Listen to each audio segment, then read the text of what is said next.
Ole Miss, we thought they were terrific. Went into Oxford. I said it after the game. I said it this week. I felt like we kind of stole one. They came in here and kind of stole one. It's 2 good road wins. Thought they were really good. Burns was terrific. Their guards were really good. Transition defense in the second half. Failed us. I thought a couple live ball turnovers that led to layups. Their offensive execution, getting to the rim. They had some point blank looks in the second half. Free throw line blockouts. For us, obviously free throw line offensive rebounds for them. I thought those were big differences, big factors in the game. Brakefield was really good. Did a lot of damage. He's a really good shooter, but did a lot more than we would have expected. Unfortunately, on the interior, really played hard offensively, played through contact. He got to the foul line, they finished. Tough loss. When Braylon goes for 26 and 11, Carriel bounces back and responds really well. From our last one, he gets 19, and you come up a little short at home. Obviously, very disappointing. Coach, can you speak to the second half? Second chance point discrepancy in this one? I think it was a 19-9 edge for them, and just kind of what caused that tonight?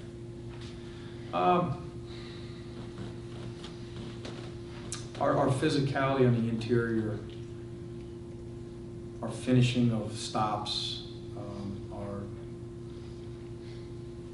defensive rebounding, again at the foul line, all of those factors, our shot blocking and altering, our protection of the rim, those are all weaknesses for us.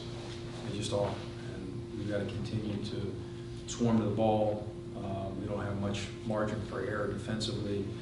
A couple miscues were the biggest keys to the game. There were a couple drives going left right in front of Kermit, right down the baseline.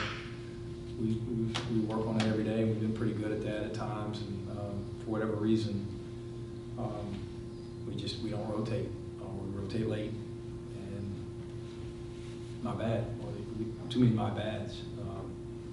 Ole Miss didn't have as many. Ole Miss was sharp defensively. Again, they had some key offensive rebounds. They deserve to win.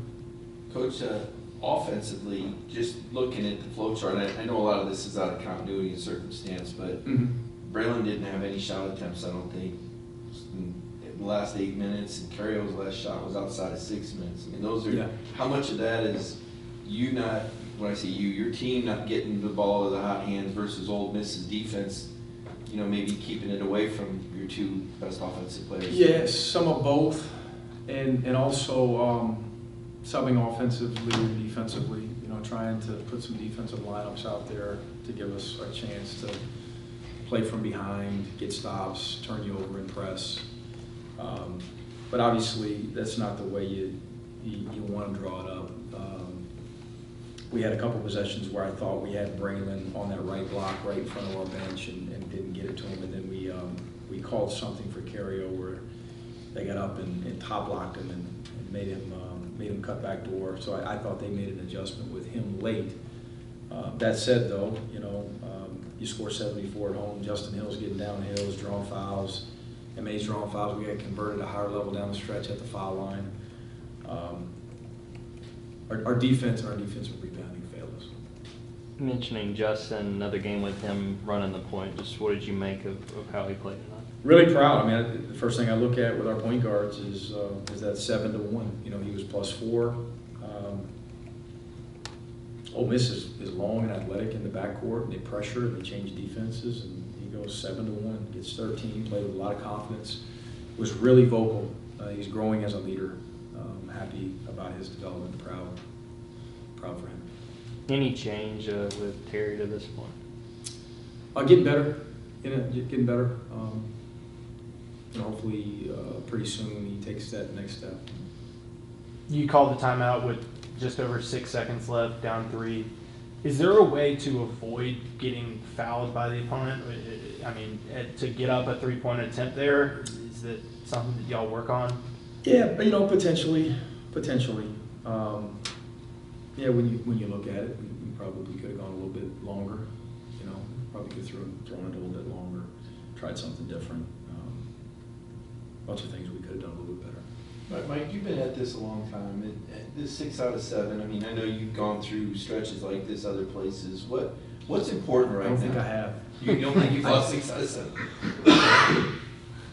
I don't think so. Well, I guess where I was going with the question is like, what do you do? Like, what is the approach? You know, how do you get the team back on track after? Honestly, we've won 6 out of 7. It's going to be the same deal with me. We got a day off tomorrow, unfortunately. NCAA mandated. Come back Thursday and get after it. It's whether you win by 20, lose by 20, win 6 out of 7, lose 6 out of 7. I mean, what can you do? Kentucky ain't feeling bad for us. You know, no one felt bad for Ole Miss coming into this one, right?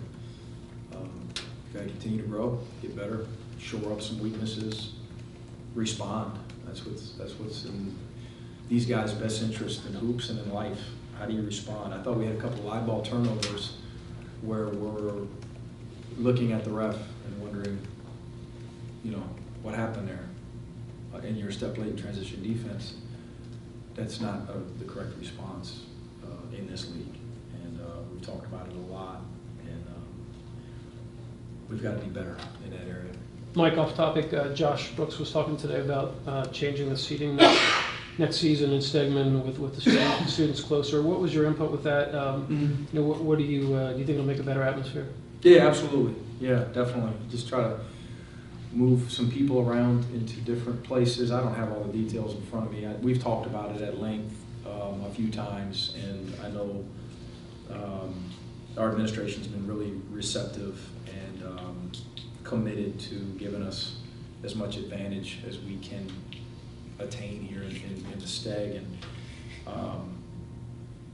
it was one of the reasons that I was excited to come work with Josh and for Josh and his administration. They're just they're open to ideas and how can we, it's, you know, consistent conversations with how can we help, you know, how can we make your program better, we need.